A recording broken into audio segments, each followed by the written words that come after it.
This channel does not promote any violent, harmful, or illegal activities. All content provided by this channel is meant for an educational purpose only.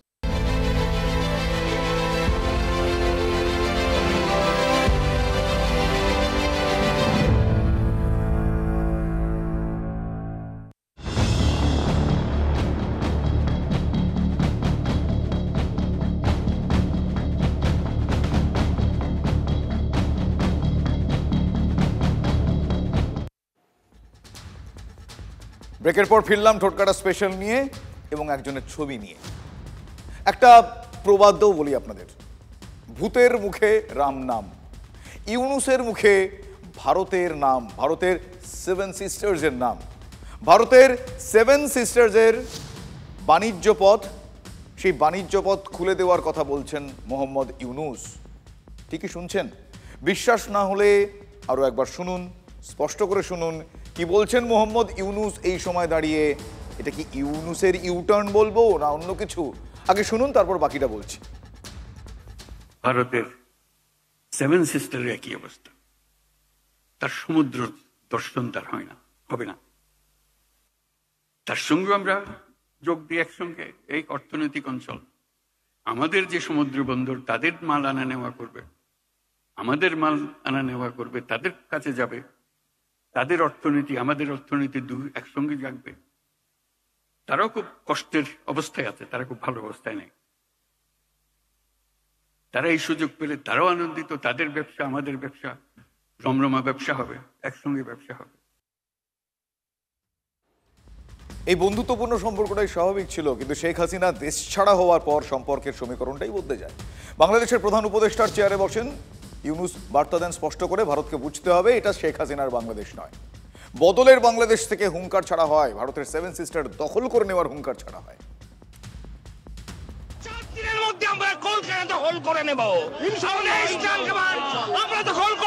Bharat তো দূরের কথা, America আমাদের সাথে টিকবে না ইনশাআল্লাহ। লুঙ্গিটা যদি একবার মাল কাছা মারি, দিল্লি পর্যন্ত খবর হয়ে যাবে। আপনি ব্যবহার করবেন, আমরা এখানে কলা চষবো, এটা হবে না। এখান থেকে নিউক্লিয়ার বম লঞ্চ করা হবে। আমাদের সাম্রাজ্য মানে ভারত মুসলিম শাসক ছিল না, হাদিস এটা আছে। আপনারা যদি চট্টগ্রাম নিয়ে লাফালাফি করেন, আমরা কলকাতা, সেভেন সিস্টার, আগরতলা সবকিছু নিয়ে টান দেব। ভারতের মধ্যে পতাকা, কালেমার পতাকা উত্তোলন করে ছেড়ে দেব। শূন্য কুম্ভ বাজে বেশি, কথাতেই আছে। অতএব বাংলাদেশের চড়াসুরে ভারত তো আক্কা করেনি, পাত্তাই দেয়নি। আর সেই ইউনুস এখন উল্টো সুর গাইছেন, ডিগবাজি, ইউটার্ন। ঠেলায় পড়ে যৌথ বাণিজ্যের কথা বলতে হচ্ছে ইউনুস। ভারতের সঙ্গে নেপাল, ভুটানকেও বাণিজ্য পথে জুড়ে নিয়েছেন তিনি। যারা আস্ফালন করে বলেছিলেন ভারতের সেভেন সিস্টার দখল করব, তাদের স্বপ্নের ফেরিওয়ালা থেকে ইউনুস স্বপ্নভঙ্গের কাণ্ডারি হয়ে উঠলেন কেন? হলোটা কি ইউনুসের? চরম থেকে নরম, ভোল বদল কেন? মোদি ট্রাম্পের ছবিটাই কি ইউনুসকে ভাবনায় ফেলেছে, আবার নতুন করে ভাবতে বাধ্য করেছে হয়তো? I will leave Bangladesh to the Prime Minister. I will leave Bangladesh to the Prime Minister. ভেবেছিল ট্রাম্প আসলে হয়তো কিছু হতে পারে। This is something that the Prime Minister has been working on for a long time and has been worked on for hundreds of years, frankly. I've been reading about it. But I will leave Bangladesh to the Prime Minister. কোরআন আসনে ধর্মের কথা, এদেরও ঠিক তাই। এদের একটু হালকা শিক্ষা দিলে এরা বুঝতে পারবে। ট্রাম্প এলে আমেরিকার সঙ্গে সম্পর্কের ইকুয়েশন যে বদলাবে ইউনুস ভালো মতো জানতেন। তিনি ট্রাম্পের গুড বুকে নেই, থাকার কথা নয়। ট্রাম্পের বিরোধিতা করে এসেছেন তিনি, আর সেই ডোনাল্ড ট্রাম্প বাংলাদেশের বিষয়টি নরেন্দ্র মোদীর উপরই ছেড়ে দিয়েছেন। তাতেই কি সুর নরম করতে বাধ্য হলেন তিনি? দেখুন, বাংলাদেশের মানুষ ইউনুসকে হ্যামলিনের বাঁশিওয়ালা বলে মনে করেছিলেন, ভেবেছিলেন ইউনুস বাংলাদেশের অর্থনীতিটাই বোধহয় বদলে দেবেন, কিন্তু হয়নি। উল্টে অর্থনীতি মুখ থুবড়ে পড়েছে, বাজার আগুন হয়ে গিয়েছে, লোক খেতে পাচ্ছেন না। ভারত বিরোধিতা করার মাসুল দিতে হয়েছে, সেখানকার মানুষ বুঝতে পেরেছেন, হয়তো ইউনুসও টের পাচ্ছেন যে মাসুল ইউনুসের দেশের প্রতিটি নাগরিক এখনো দিচ্ছেন। তাদের মোহভঙ্গ হয়েছে, তারা খেপে গিয়েছেন। তাই বাধ্য ছেলের মতো ছেলে মানুষই ছেড়ে ভারতের দিকে বন্ধুত্বের হাত বাড়াতে হচ্ছে। কি ভারতের হাত ধরেই ঘুরে দাঁড়াতে চাইছেন কি ইউনুস? প্রথমে তো একটা উন্মাদনা ছিল, মানুষকে বলার চেষ্টা যে দেশের যাবতীয় যে আজকে বাংলাদেশ এর আর্থিক দুরবস্থা তার জন্য শেখ হাসিনা দায়ী, তারা পয়সা নিয়ে পালিয়েছে, সুতরাং সেটা বলে বেশ কিছু লুণ্ঠন হত্যা করে তারা ভেবেছিল সবকিছু ঠিক হয়ে যাবে। কিছুদিন নীরব ছিল, ভেবেছিল তারা বুঝি তাদের কাজ করতে পারবে, কিন্তু ল অ্যান্ড অর্ডার তারা মেনটেন করতে পারেনি। জিনিসপত্রের দাম আগুন ছোঁয়া, লোকের চাকরি গেছে, নতুন চাকরি তো অসম্ভব ব্যাপার। এখন এই সময় একটা ভয় ছিল, বুঝি ভারত বুঝি কিছু অ্যাকশন নিয়ে বসে। সম্পর্কের ছবিটা বদলাচ্ছে, নিজেদের তাগিদেই ভারতের সঙ্গে সুসম্পর্কের রাস্তা খুঁজতে হচ্ছে। মাস্কটে ভারত মহাসাগরীয় সম্মেলনের ফাঁকে ভারতের বিদেশমন্ত্রী এস জয়শঙ্করের সঙ্গে কথাও বলেছেন তৌহিদ হোসেন, বাংলাদেশের বিদেশ মন্ত্রকের উপদেষ্টা তিনি। ইউনূসের অভিভাবকত্বে ভারত বিরোধিতায় যারা লাগাতার সীমান্তে অশান্তির উস্কানি দিয়ে এসেছেন, তারা সীমান্তে শান্তি চাইছেন, সমাধান সূত্রের খোঁজে তারা শান্তি চাইছেন। একেই বোধহয় বলে বিলম্বিত বোধোদয়। দিল্লিতে বিএসএফ বিজিবির ডিজি পর্যায়ের বৈঠক, আজ থেকে শুরু সেই বৈঠক। বিজেপি যেভাবে আমরা ছবিগুলো দেখলাম বিগত কয়েকদিন, গ্রামবাসীদের সঙ্গে নিয়ে উস্কানিমূলক বিভিন্ন বক্তব্য, ভারত বিরোধী বক্তব্য রেখে যেভাবে উত্তক্ত করেছে, অন্তর্বর্তী সরকারের আর কিছু নেই, করার নেই ভারতবর্ষের সঙ্গে বসা ছাড়া। সব অসুখ মলমে সারে না, কিছু অসুখের জন্য কোথাও আকুপাঞ্চার করতে হয়, কোনো অসুখের জন্য আবার অপারেশন করতে হয়। সব অসুখ মলমে সারে না, এই বাংলাদেশ অসুখও মলমে সারবার না। বোঝা যাচ্ছে যে দায়টা এখন তাদের হয়েছে যে ভারতবর্ষের সঙ্গে বসে সীমান্তে অন্তত শান্তিটা বজায় থাকুক। এখানে একটু আকুপাঞ্চার করলেই হবে, বড় অপারেশনের দরকার নেই, হালকা করে কিছু আকুপাঞ্চার করে দিলেই কাজ হয়ে যাবে, আর কিচ্ছু লাগবে না। ট্রাম্প গভর্নমেন্ট অলরেডি বলে দিয়েছেন সবার সামনে, যশস্বী প্রধানমন্ত্রী নরেন্দ্র মোদীজি, আমি ওনাকে দায়িত্ব দিয়ে দিয়েছি পুরো এই বাংলাদেশের ইস্যু দেখার জন্য। এটা হচ্ছে মোদি ম্যাজিক, এটা হচ্ছে মোদি হ্যাঁ তো মুমকিন হ্যাঁ। সুতরাং সতর্ক মোহাম্মদ ইউনূস। বাংলাদেশের অবস্থাটা গৃহযুদ্ধের দিকে যাচ্ছে, আমার মনে হয় ইউনূসও বুঝে গেছে তার সময় আর বেশি নেই। সতর্ক হয়ে যান, আপনার সময় শেষ, your time is up. Bangladesh নিয়ে এত কথা হলো, এবার একটু বাংলায় ফেরা যাক। আইন শৃঙ্খলার কথা বলবো। শব্দটা বোধহয় এ রাজ্যে একটু ভুলে থাকাই ভালো, তার কারণ চোখে তো পড়ে না এ রাজ্যে আইনের শাসন, উল্টোটাই জলজল করছে এ রাজ্যে। এই সেদিন খাস কলকাতার সেন্ট্রাল অ্যাভিনিউয়ে বিডন স্ট্রিটের মতো জায়গায় লুটপাট করে পালালো দুষ্কৃতীরা। গত সপ্তাহের কথা বলছি, একই কাণ্ড আবার ঘটলো। শহর থেকে খুব একটা দূরে নয়, দমদম ক্যান্টনমেন্টের কাছে, থানাও তার কাছে রয়েছে, তবু রেজাল্ট এক। দাপিয়ে বেড়ালো দুষ্কৃতীরা, একতলার জানালার গ্রিল ভেঙে ঢুকে দক্ষযজ্ঞ। প্যাটার্নটাও এক্ষেত্রে এক অনেকটা, বয়স্কদের বেছে বেছে টার্গেট করা হয়েছে। গৃহকর্তা পক্ষাঘাতগ্রস্ত, বহু বছর ধরে তিনি শয্যাশায়ী, তার স্ত্রী ছিলেন। তারা কি বাধা দেবেন ওই গুন্ডাদের? তারা লুটতরাজ চালালো। শঙ্কর কুমার মজুমদার 70 ঊর্ধ্বে সেই বৃদ্ধকে কিন্তু শয্যাশায়ী, সেই বৃদ্ধর মুখ চাপা দিয়ে দেওয়া হলো। আর বৃদ্ধা পুতুল মজুমদারের কিন্তু মুখ চাপা দিয়ে ধারালো অস্ত্র দেখিয়ে, ভয় দেখিয়ে যথেচ্ছভাবে তার দোতলার ঘরে আলমারি ভেঙে যথেচ্ছভাবে লুটপাট চালানো হলো। সব যে সোনা টোনা আমার বৌমার কিচ্ছু নেই। এই দেখেন আমার এই ডানেছে, ঝুলে হাতের ডানেছে, গলার টানেছে, আংটি টানেছে, আমার সব একবার আলমারিতে, বৌমার কিচ্ছু নাই, কিচ্ছু নাই, একটা টাকা নাই। এই বৃদ্ধার গা থেকে গয়না পর্যন্ত খুলিয়েছে দুষ্কৃতীরা, কিচ্ছু বাদ রাখেনি। 70ঊর্ধ্ব দম্পতির ছেলে, কর্মসূত্রে আমরা জানতে পেরেছি তারা মহারাষ্ট্রে থাকেন। বাড়িতে তারাই ছিলেন, মানে এই বৃদ্ধ বৃদ্ধা দুজনে এখন আতঙ্কে কাঁটা হয়ে রয়েছে। রাত দুপুরে ঘরে ঢুকে কারা তাণ্ডব চালালো, গ্রিল ভেঙে তারা ঢুকে পড়লো। নিচের তলায় তো ভাড়াটে থাকেন, তিনিও নাকি ছিলেন না, তার ঘর দিয়ে ঢুকে ওপরে যেতে হয়, সেটাই করলো ডাকাতরা। এত কাণ্ড, ফলে বোঝাই যাচ্ছে রীতিমতো রেকি যেটাকে বলে, প্ল্যান করে তারা এসেছিল, কখন কিভাবে কোন কাজটা করতে হবে সব ছকা ছিল। মুখ বেঁধে এসে একেবারে পরিকল্পনা মাফিক তারা এই অপারেশন চালালো। কিন্তু এবারের খবর তারা পেল কোথা থেকে, কে দিল, এই প্রশ্নগুলো উঠছে। ডাকাতি করতে গেলে ইনফরমেশন না থাকলে ডাকাতি হয় নাই। যার তার বাড়িতে ডাকাতি হয়ে যাবে, ইনফরমেশন থাকে যাইতো, ইনফরমেশন নিশ্চয়ই ছিল। না ওনার কাছে কি আছে না আছে বাইরের লোক জানবে কি করে? পরিচিত তো আপনার মুখ বাঁধা, পরিচিত বলেই তো মুখ বাঁধা। মুখ কখন মানুষ ঢাকে, যেমন সে আমায় চিনতে পারবে সেই জন্য মুখ ঢাকে। এলাকার কাউন্সিলর বলছেন 100% তিনি নিশ্চিত এর পিছনে চেনা লোক রয়েছে, নয়তো এই জিনিস হতে পারে না। বাইরে থেকে এসে একদল অপরাধী হুট করে কোনো বাড়ি বেছে নিয়ে এ ডাকাতি করতে পারে না, তিনি তাই মনে করেন। গত সপ্তাহে সেন্ট্রাল অ্যাভিনিউয়ে লুটপাট কাণ্ডেও কিন্তু চেনা পরিচিত তথ্যই সামনে আসে। ফলে সেক্ষেত্রেও 68 বছর বয়সী বৃদ্ধা দীর্ঘদিন ধরে অসুস্থ, বাড়িতে একাই থাকতেন তিনি। অপরাধীরা সব জানতো, ভিতরের খবর তাদের কাছে গিয়েছিল কোনোভাবে। পুলিশও কিন্তু এই কথা সাফ জানিয়ে দিয়েছে। আমরা অনেক ক্লু পেয়েছি অ্যান্ড যেটা বোঝা যাচ্ছে দ্যাট ইনসাইডার নিশ্চয়ই কেউ আছে যে এইরকম ইনফরমেশন দিয়েছে। অ্যান্ড এটা আমরা কোয়েস্ট মলে যে ইনসিডেন্ট হলো, নারকেলডাঙ্গায় হলো, দুটোতেই আমরা দেখেছি ইনসাইডার মানে ভিতরে যারা আছে, যারা ওই এলাকা জানে বা বাড়ি জানে, ওরা নিশ্চয়ই ইনফরমেশন দিয়েছে, তার উপর পুলিশ কাজ করছে। পুলিশ সবই দেখছে, কিন্তু করছে কি এটাই প্রশ্ন। একটার পর একটা ঘটনা, কিছুই তো রোখা যাচ্ছে না। অপরাধীরা বুক ফুলিয়ে তাণ্ডব চালিয়ে যাচ্ছে, পালিয়েও যাচ্ছে। এরপর পুলিশ তাদের খুঁজে পেতে জালে পুড়তে ছুটছে। কিন্তু বয়স্কদের জন্য কলকাতা পুলিশের যে প্রণাম কর্মসূচি, সেটা কোথায় বলুন তো? কোন কাজে সেটা আসছে? কোথায় দেখা যাচ্ছে? এলাকায় সিসিটিভির শেষ নেই দেখা যাচ্ছে, কিন্তু লাভ কি হলো? দমদম পুরসভার 7 নম্বর ওয়ার্ডে দিব্যি ঘরে ঢুকে ডাকাতি করে পালালো অপরাধীরা। 3 জন দুষ্কৃতী প্রথমে এইখান থেকে হেঁটে যায়, তাদের পেছনে ব্যাগ ছিল।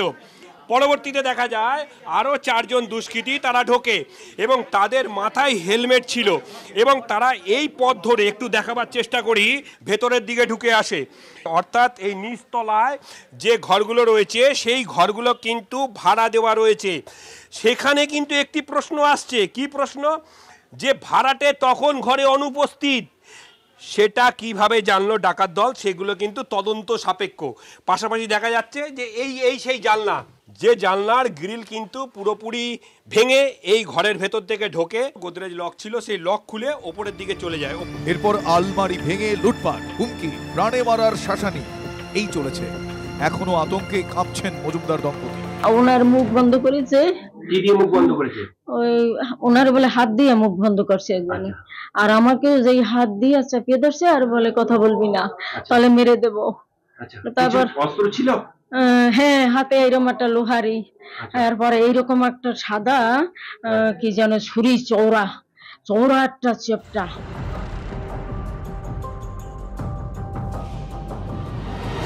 আপনাকে মুখ চেপে ধরেছিল?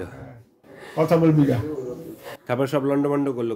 আপনি কতদিন ধরে এই অবস্থায় শয্যাশায়ী? 7 বছর। 7 বছর ধরে। এলাকার মানুষজন ভাবতে পারছেন না এ কি হয়ে গেল, তারাও আতঙ্কে। 62 বছর বয়স হয়ে গেল, কোনো দিন আজ পর্যন্ত হয়নি। আমার বাবা ছিল, জ্যাঠা ছিল, খুড়া ছিল, তারাও কোনোদিন হয়নি। এই ফার্স্ট জীবনে দেখলাম। এ নিয়ে স্থানীয় স্তরে এখনো জলঘোলা চরমে। রেডে করে আসরে বিরোধীরা। প্রশ্ন একটাই, নিরাপত্তা কোথায়? এত সিসিটিভি ক্যামেরা লাগানোর পরেও হয়েছে। দমদম থানার ঢিলছড়া দূরত্ব, দমদম থানার দায়িত্ব নেই এখানে। তাহলে এইখানে দাঁড়িয়ে যখন দমদম থানা দায়িত্ব নিতে পারছে না দিনের পর দিন, আর আমাদের এই নলতায় কিন্তু এরকম পরিবেশ ছিল না। আসল কথা, পরিবেশ আজকাল বড্ড খারাপ। কি অবস্থা তা চোখের সামনে দেখা যাচ্ছে, কিন্তু এর থেকে বাঁচার পথ কি? এরপর কবে কার প্রাণটা যাবে, পুলিশ কি তার অপেক্ষায়?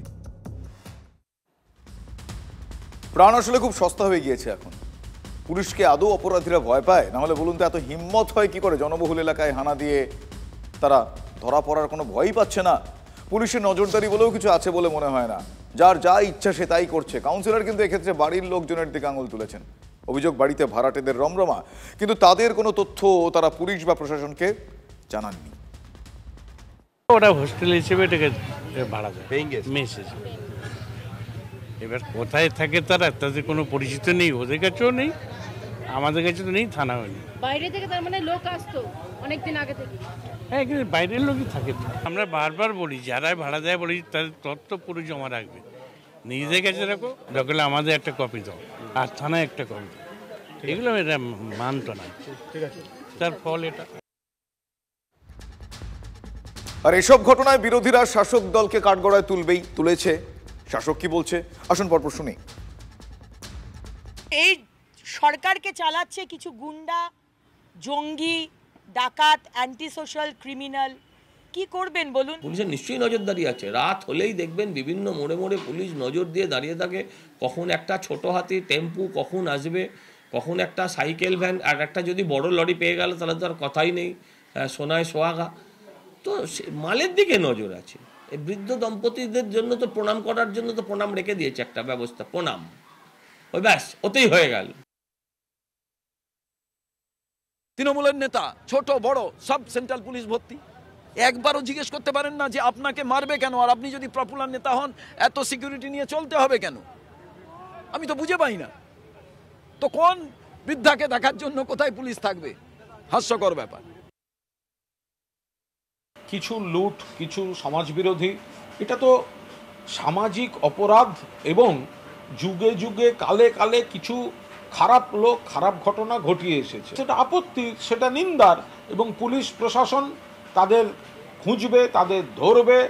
রাজনীতি কোথা দিয়ে যে মাথা গুলিয়ে ফেলে, নয়াদিল্লি স্টেশনে পদপিষ্টদের নিয়ে আজও সমান তালে টানা পড়েন চলল। হ্যাঁ,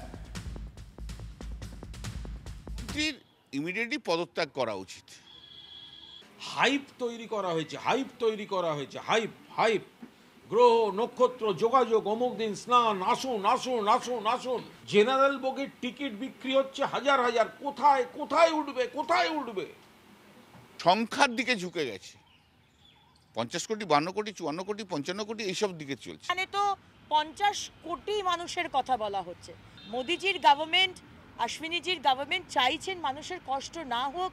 26 তারিখ অবধি আপনারা সবাই যান। কাদের ব্যর্থতা? কারা টিকিট বিক্রি করছে? তারা জানে না কটা ট্রেন, কটা কামরা, কজন মানুষকে ধরতে পারে। গাফিলতি নিশ্চয়ই আছে, আমি সেটা নিয়ে কোনো কথা বলছি না। যখন পার্টি মিটিং হয় তখন ভারতবর্ষের বিভিন্ন প্রান্ত থেকে বিজেপির আরএসএস এর লোকেদের জন্য কত ট্রেন অ্যালট করা থাকে, আর যখন এই প্রয়াগরাজে যাচ্ছে তখন তাদের জন্য কিচ্ছু করেনি। আজকে এই লাগাতার কুম্ভ নিয়ে যে ম্যাসাকার চলছে, মৃত্যুর মিছিল চলছে, তারপরে এদের বসে থাকার নৈতিক অধিকার থাকতে পারে? এরা হিন্দু ধর্মের ধোঁয়াশা তুলে, হিন্দু ধর্মের, সনাতন ধর্মের কথা বলে শুধু হিন্দু ধর্মের মানুষদেরই অ্যাক্সিডেন্ট করে মেরে দিল। কুম্ভ মেলাকে কেন্দ্র করে একটা মারণ খেলায় মেতেছে কেন্দ্রীয় সরকার। এই মানুষগুলোকে প্রোটেকশন দিতে গেলে কি কি করা উচিত ছিল, তার যে কি রেলের ব্যবস্থা করা উচিত ছিল। রাহুল গান্ধী গতকালই বলেছিলেন রেলের ব্যর্থতা, আর সেই ব্যর্থতাকে চোখে আঙুল দিয়ে দেখাতে কংগ্রেস এবার রাস্তায় নেমে পড়েছে। নয়াদিল্লি স্টেশনে মৃত্যু মিছিল, প্রতিবাদের আজ কলকাতায় শিয়ালদা স্টেশন চত্বর। শুভঙ্কর সরকারের নেতৃত্বে কংগ্রেসের প্রতিবাদ বিক্ষোভ। তাদের দাবি একটাই, রেলমন্ত্রীর পদত্যাগ চাই। যাত্রী সুরক্ষাই আমাদের সবথেকে গুরুত্বপূর্ণ বিষয়। যাত্রীরা ভয় পাচ্ছেন, তাই আমরা বলছি এই রেলমন্ত্রী একবারও আর ক্ষমতায় একদিনও থাকা উচিত নয়। এ পদত্যাগ করলে ভালো, নাহলে সরকার একে বরখাস্ত করুন, নাহলে বুঝতে হবে চুরির সঙ্গে এরা যুক্ত আছে বলে কোনো ব্যবস্থা নিচ্ছে না। ইস্যু পেলে বিরোধীরা চুপ থাকবে, সেটা হয় না। ফলে রাজনীতির জায়গায় চলবে, কিন্তু এটা ঘটনা। রেলের গলদ ছিল, তদন্ত শুরু হতে প্রকাশ্যে আসছে একের পর এক গলদের ছবি। তদন্ত শুরু হওয়ার সঙ্গে সঙ্গে রেল কর্তৃপক্ষের একের পর এক গাফিলতির ছবি ক্রমশ স্পষ্ট হচ্ছে সাধারণ মানুষের সামনে। প্রশ্ন এক, ক্রমশ 2 ঘন্টায় যেভাবে লাফিয়ে লাফিয়ে টিকিট বিক্রি বেড়েছে, সেই সময় সতর্ক হওয়া উচিত ছিল রেল কর্তৃপক্ষের। সন্ধ্যে 6টা থেকে 8টার মধ্যে 9,600 জেনারেল টিকিট বিক্রি হয়েছে। 15 তারিখ সারা দিনে 54,000-এর বেশি কুম্ভ যাত্রীদের জন্য জেনারেল টিকিট বিক্রি হয়েছে। এই সময় যারা স্টেশনে কর্তব্যরত পুলিশ কর্মী এবং আরপিএফ ছিলেন, তাদেরকে কোনো রকম অ্যালার্ট করা হয়নি যে ভিড় বাড়ছে। নয়াদিল্লি মানে গোটা দেশের রাজধানী, সেখানকার স্টেশন, সেখানেও এত ভয়াবহ অব্যবস্থা। 18 জন মানুষ মারা গেলেন, প্রাণ নিয়ে নিল, এবং এই সত্যটাকে স্বীকার করতে সরকারের, রেলের এত সময় লাগলো। ধামাচাপা দেওয়ার চেষ্টা করেছিলেন। ফ্যাক্ট ফাইন্ডিং টিম হচ্ছে, বলে দেবে কেন ঘটেছে। প্যাসেঞ্জারদেরও দায়িত্ব আছে, আবার রেল অথরিটি, স্টেশন অথরিটি, আরপিএফেরও দায়িত্ব আছে। রেলের জমি থেকে উচ্ছেদ করতে এলে বটি কাটারি দিয়ে মারুন নিদান দিয়ে বিতর্কে জড়িয়েছেন চুঁচুড়া তৃণমূল বিধায়ক অসিত মজুমদার। গতকাল ব্যান্ডেল লোকোপাড়ায় পরিত্যক্ত রেলের কোয়ার্টার ভাঙার কাজ শুরু হয়। খবর পেয়ে দলের কর্মী স্থানীয় পঞ্চায়েত প্রধানকে নিয়ে এলাকায় পৌঁছন বিধায়ক। বাসিন্দাদের বলেন, ভাঙতে এলে বটি কাটারি নিয়ে তাড়া করুন, মেরে তাড়িয়ে দিন। সবাই বেরো। মারছিসটা কেন? এরপর কোনটা ভাঙবে? মারছো না কেন? আপনার ঘর में বসে नहीं है? হ্যাঁ স্যার। আটারি नहीं है? সব है। ও সব লেকে 45 বছর ধরে আছে। তাদের তাড়াতে গেলে বাড়ির কুকুর তাড়ানো যায় না। বাড়ির কুকুর তাড়ানো যায় না। একটা ভাড়াটে উচ্ছেদ করা যায় না। আর এইভাবে উচ্ছেদ করে দেবে? মারতে বলেছি, ঠিক করেছি। তো কি চাইছেন এখন? আপনি কি চাইছেন? রেলকে এদের পুনর্বাসন দিতে হবে। শুনুন, আমার দলের যদি কেউ থাকে, আমি যদি খবর পাই তৃণমূল কংগ্রেসে কোনো কাজে তাকে রাখবো না। দাদা আছে, দাদারা আছে। দাদাগিরি এখানে চলবে না। আমার বিধানসভার বাইরে দাদাগিরি। কিন্তু অমৃত ভারত প্রকল্পে ব্যান্ডেল স্টেশন সম্প্রসারণের কাজ শুরু হয়েছে। সে কারণে আমবাগান, লোকোপাড়া সহ ব্যান্ডেল স্টেশনের আশপাশের অনেক পরিত্যক্ত কোয়ার্টারে উচ্ছেদের নোটিশ ঝোলানো হয়েছে। তৃণমূল বিধায়কের দাবি, পুনর্বাসন ছাড়া কোনোভাবেই উচ্ছেদ করা যাবে না। বিজেপি হুগলি সাংগঠনিক জেলা সাধারণ সম্পাদক সুরেশ সাউ তিনি বলেছেন, যেসব কোয়ার্টারে রেলের কেউ থাকেন না তাদের সরে যেতে বলা হয়েছে। তৃণমূল বিধায়ক যেটা এখানে গিয়ে করেছে সেটা কখনোই কাম্য নয় একজন জনপ্রতিনিধি। রাজ্য সরকারের বহু জায়গা আছে যে সকল জায়গাগুলোয় না তো হয় কারখানা, না হয় চাষবাস। সুতরাং এই মানুষগুলোকে সেই জায়গাগুলোতে নিয়ে গিয়ে বসতি দিতেই পারে রাজ্য সরকার। তা না করে যারা আজকে এই উচ্ছেদ করতে এসছে তাদের উপর আমাদের চুটুড়োর বিধায়ক চড়া হচ্ছে, এক প্রকার আইন হাতে তুলে নিচ্ছে, যেটা একটা বিধায়কের কাছ থেকে কখনোই আশা করা যায় না। বিধায়ক এসেছিল এখন। আচ্ছা, বিধায়ক বললো যে ওদেরকে তাড়াতে হবে, তোমরা তাড়াও, আমরা তোমার পাশে আছি। আপনারা থাকুন, আপনারা লড়তে হবে। আমরা যদি না লড়ি তাহলে ওরা তো ভেঙে দেবে। আজকে এটা ভাঙছে, কালকে ওইটা ভাঙবে। আমরা ছেড়ে যাবো কোথায়? যারা এখানে 30-40 বছর ধরে আছে তারা কোথায় যাবে?